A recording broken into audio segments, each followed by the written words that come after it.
Hi everybody, I'm Chris Wook from Android Authority, and today it's family infighting. It's brother against brother. Two phones enter, and, well, actually both phones leave, but not before they fight, because today it's the HTC Droid DNA versus the HTC One X Plus. For two high-end phones from the same manufacturer, the Droid DNA and the One X Plus are anything but identical. Different chipsets from different manufacturers, different design choices, and varying specs are just the beginning. Now let's see if we can navigate these tricky waters to find ourselves a winner. The HTC Droid DNA has a Qualcomm Snapdragon S4 Pro chipset with a 1.5 GHz quad-core Krait processor. Meanwhile, the HTC One X Plus uses the NVIDIA Tegra 3 chipset and a 1.7 GHz quad-core Cortex-A9 processor. Graphics-wise, the Droid DNA uses the fairly common Adreno 320 GPU, and the One X Plus runs a ULP GeForce chip clocked at 520 MHz. We'll get down to how these chipsets perform in a little bit. While the Droid DNA has 2 gigs of RAM, the One X Plus only has 1 gig of RAM, but it makes up for this with its 64 gigs of internal storage to the Droid DNA's 16 gigs. Being two of HTC's top-of-the-line devices, both the Droid DNA and the One X Plus have generally excellent build quality. As a necessity of its larger screen, the HTC Droid DNA is slightly bigger.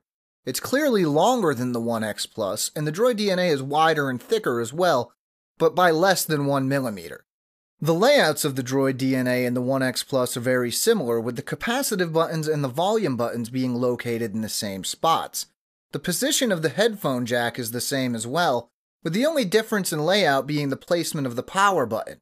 On the Droid DNA, it's located in the very center of the top of the device, while it's on the right side of the top on the One X Plus.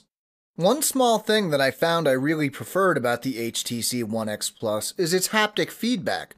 It's a strange thing to note, I know, but it's a very subtle difference that adds a nice touch to the general feel of the One X Plus. Looking at the screen, the HTC Droid DNA clearly has the edge over the One X Plus. While it's only slightly larger at 5 inches to the One X Plus's 4.7-inch display, the larger screen is definitely nicer, especially since it doesn't make the DNA significantly bulkier. As I mentioned in my review of the Droid DNA, you're not always going to notice the extra pixel density in the 1080p screen, but when you do, it's a clear advantage over the smaller 720p display found in the One X Plus. With the two phones sporting different chipsets, processors, and graphic chips, this is where I expected to see the most differences between the HTC Droid DNA and the One X Plus, and this turned out to be true. Now, you're not going to notice a difference in most cases.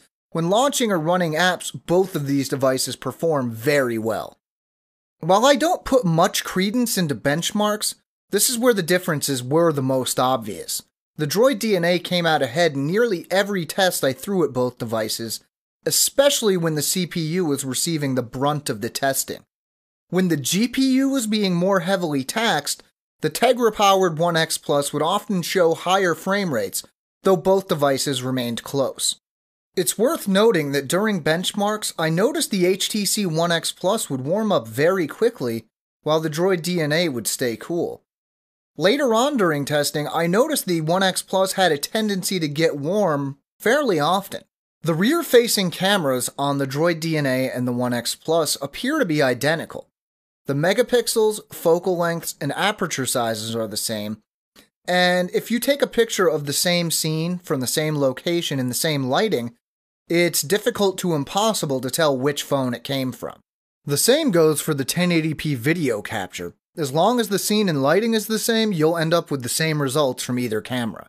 This isn't the case for the front-facing camera. While the Droid DNA's front-facing camera is 2.1 megapixels and captures 1080p video, the front-facing camera on the One X Plus is 1.6 megapixels and only captures 720p video. Though you're sure to hear more people complaining about the 2020 mAh battery in the HTC Droid DNA, the HTC One X Plus is barely better with its 2100 mAh battery. Strangely enough, I noticed that despite the One X Plus having a slightly larger capacity, it seemed to drain faster, especially when I was running benchmarks or during other resource-intensive tasks. Since my review of the HTC Droid DNA, I've been using the phone in a more normal fashion, and I've noticed that battery life hasn't been an issue. My usual overnight charging works fine, and I have yet to run low on battery or need to charge midday. Neither of these phones is going to stand up to devices with batteries with capacities of over 3,000 milliamp hours, but at the same time, neither actually have battery life as bad as it has been made out to be. If you're like me, and I know I am, you live in the cloud. Aside from space for a few apps, you barely need internal storage, let alone a lot of it. In this case, the Droid DNA is going to be fine because you're not going to miss the extra storage provided by the One X Plus.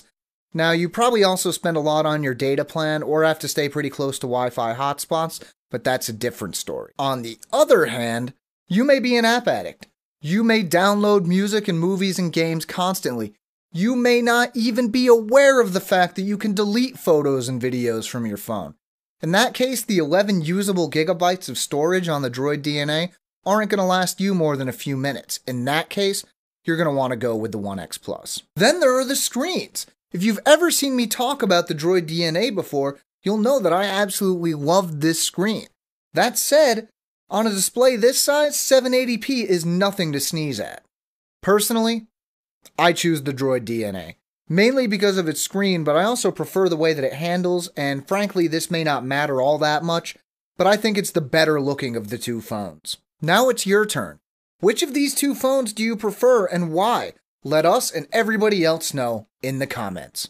This has been Chris Wook for Android Authority, and thanks for watching.